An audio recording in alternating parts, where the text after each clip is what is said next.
Vamos lá, se prepara para uma ideia que simplesmente virou a filosofia de cabeça para baixo.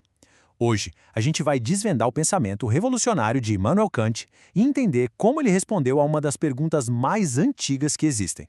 Essa era a grande questão, o quebra-cabeça que dividia os maiores pensadores lá no século XVIII. A filosofia estava, de verdade, presa num debate gigante que parecia não ter solução. Um verdadeiro cabo de guerra intelectual sobre de onde vem a verdade. Pensa só. De um lado estavam os racionalistas, que batiam o pé dizendo que a verdade só podia ser alcançada pela lógica pura, como na matemática. Do outro, os empiristas, que argumentavam que não! Todo conhecimento nasce do que a gente vê, ouve e sente. E aí a coisa toda virou um beco sem saída. Ou o conhecimento era certo, mas não dizia nada de novo sobre o mundo, ou ele era novo, mas a gente nunca podia ter certeza absoluta dele.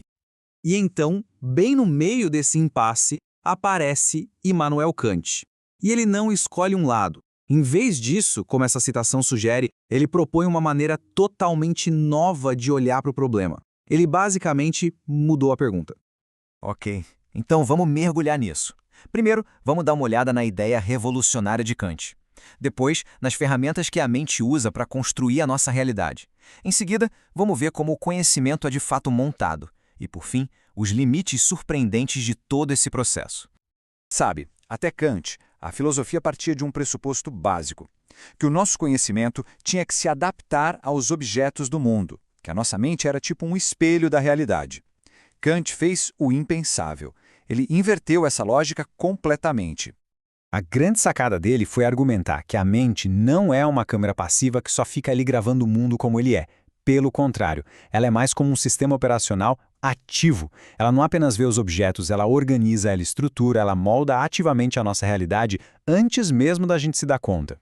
E Kant chamou todo esse projeto dele de criticismo. Mas calma, não é criticar no sentido de apontar defeito não. É mais como um teste de estresse, uma investigação super rigorosa para mapear os limites e as reais possibilidades do conhecimento humano. É entender o que a nossa mente pode e, mais importante, o que ela não pode fazer.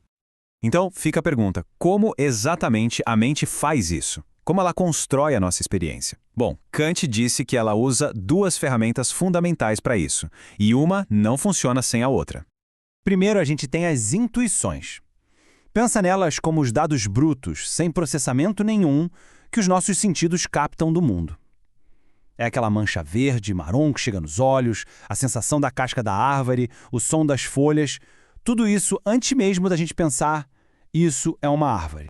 E em segundo lugar, a gente tem os conceitos. Se as intuições são os dados brutos, os conceitos são como as pastas que a mente usa para organizar essa bagunça toda. O conceito de árvore é o que pega aquela mancha de cor e textura e classifica, dá um significado e permite que a gente entenda aquilo como um objeto.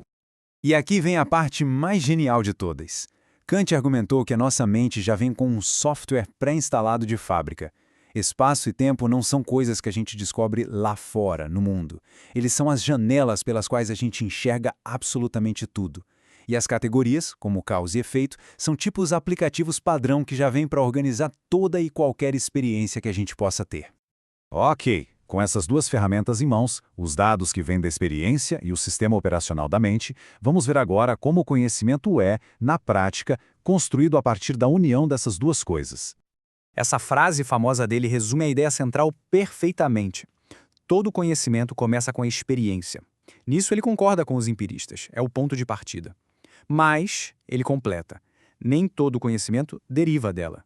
E é aí que a nossa mente entra em jogo, adicionando a própria estrutura dela nessa experiência. Então o processo funciona mais ou menos assim. Os sentidos recebem a matéria-prima do mundo, tudo meio caótico e desorganizado. Daí o nosso sistema operacional mental entra em ação e organiza essa matéria-prima usando seus conceitos, como causa, substância. O resultado final é o que ele chama de síntese, uma experiência estruturada com significado, que é o que a gente chama de conhecimento. Para refinar ainda mais a ideia, Kant analisou os tipos de afirmação que a gente faz. As analíticas só esclarecem o que a gente já sabe. Tipo, falar um triângulo tem 3 lados. Não adiciona nada novo, já está na definição da palavra triângulo. Já as sintéticas aumentam o nosso conhecimento, como o Sol aquece o planeta. Isso é uma informação nova, que vem da experiência. Mas a verdadeira genialidade do Kant foi identificar um terceiro tipo de juízo, um tipo híbrido, revolucionário, que não se encaixava direito em nenhuma das caixinhas anteriores. E é esse tipo que forma a base de toda a ciência e da matemática. Ele chamou isso de juízos sintéticos a priori. Vamos quebrar o termo. Sintéticos porque eles dizem algo novo sobre o mundo, eles expandem o nosso saber, e a priori porque a gente sabe que são universalmente verdadeiros sem precisar ficar testando na prática toda hora. A matemática é o exemplo perfeito. 7 mais 5 é igual a 12 é sempre verdade, mas o conceito de 12 não está contido nem no 7 nem no 5. É uma informação nova e universal. É por isso que a ciência pode ter leis universais. Então, o ponto crucial é o seguinte: esse sistema todo, tão poderoso para construir conhecimento e que nos permite entender o universo, também tem um limite. Um limite fundamental e que não dá para ultrapassar. E esse limite acaba criando duas realidades. A gente só pode conhecer o mundo fenomênico, ou seja, a realidade como ela aparece para nós, já toda filtrada e estruturada pelo nosso sistema operacional mental. É como se fosse a interface do usuário. Agora, o mundo numênico, que é a realidade como ela é em si mesma, o código-fonte por trás de tudo, esse a gente nunca vai poder acessar. Podemos até saber que ele existe, mas a natureza real dele está para sempre fora do nosso alcance. Então, para resumir tudo, a ideia de Kant é como uma faca de dois gumes. Por um lado, ela nos dá poder, nossas mentes constroem ativamente o mundo que a gente conhece, o que torna possível um conhecimento universal, como o da ciência. Por outro lado, ela nos dá um banho de humildade. Nosso saber está para sempre limitado ao mundo como nós o experienciamos e não ao mundo como ele realmente é. No fim das contas, a palavra que define a filosofia de Kant é crítica. E, de novo, não como um ataque, mas como um esforço super honesto e rigoroso de demarcação para que a razão entenda a si mesma, seus poderes e, principalmente, seus próprios limites. E isso nos deixa com uma reflexão final bem profunda para a gente considerar. Uma pergunta que ecoa através de toda a filosofia que veio depois de Kant.